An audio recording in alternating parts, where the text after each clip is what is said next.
The strange inner wisdom around writing. My conscious brain can't make sense of it. I just know it feels better when I write. By Christopher Boswell, read by the author. Each man's life represents a road towards himself, an attempt at such a road, the intimation of a path, but each of us, experiments of the depths, strives towards his own destiny. We can understand one another, but each of us is able to interpret himself to himself alone. Herman Hesse. Deep inside. Like when I think of doing it, distractions easily come. It's scary. This reality has just created a span of a full 7 days between writing. Apparently not a formula for success from what I've heard here on Medium. Little sense can be found because once I'm started, it's an amazing release and wildly therapeutic. So what stops me for long periods? What finally has me to decide to ignore the previous, sitting down to write like I did this morning? Upon awakening, there's a long list of things that need my attention, including possible serious health issues. Still, I made the choice to write. There's a big clue in there somewhere. In his book on writing, A Memoir of the Craft by Stephen King, he writes about a conversation with a fellow writer. And I quote, "No one ever asks us about the language. I owe an immense debt of gratitude to her for saying that.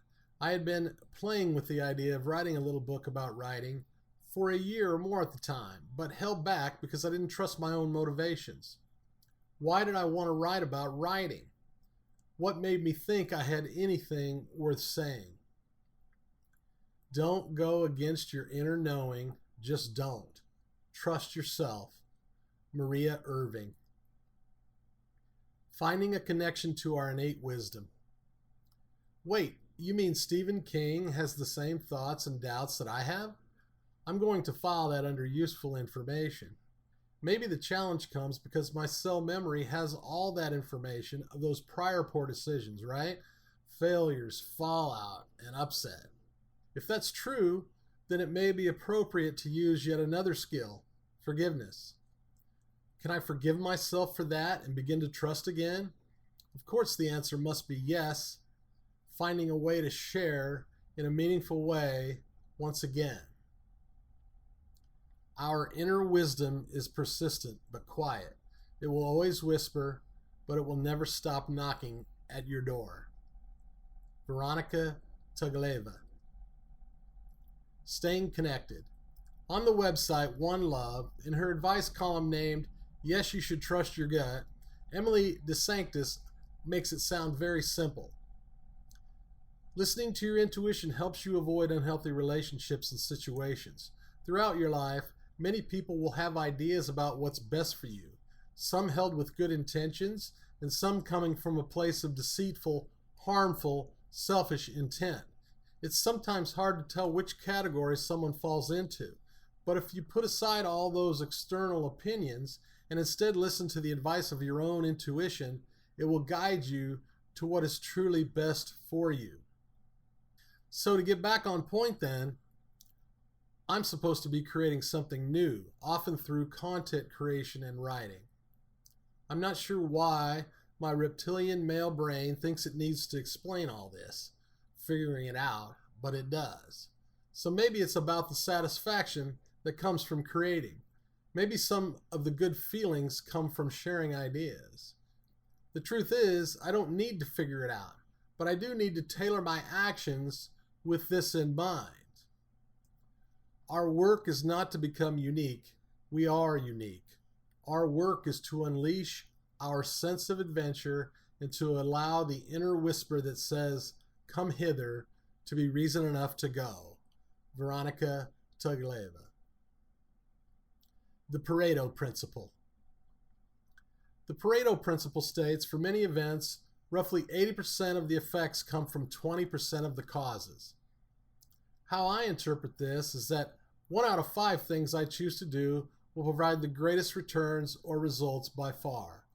1 out of 5. That's 2 out of 10. How many things can we choose to do in a day? Apparently, my choices have a huge role in the outcomes I produce and what is attracted to me. If I refer back to the title here, and I just did, there's a tendency to wander, I come back to feeling better when I write. So now, do I want to go all in and trust that my need to feel good can take a front seat in one of my chosen avocations? The answer has to be yes, right? I'm really asking. You are here, alive and awake, and for whatever reasons you have fought your battles, it's time to start focusing on what strengths pulled you up when the entire world had knocked you down. That's where the virtue in self grows. Nicky Rowe. Feeling better. Above, Nicky wrote, "It's time to start focusing on what strengths pulled you up when the entire world had knocked you down." Whoa. Two things stand out for me: photography and writing.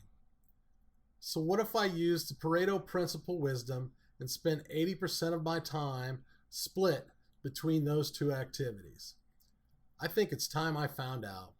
Thanks for reading. Cheers. Christopher. Christopher Boswell, 2019, all rights reserved.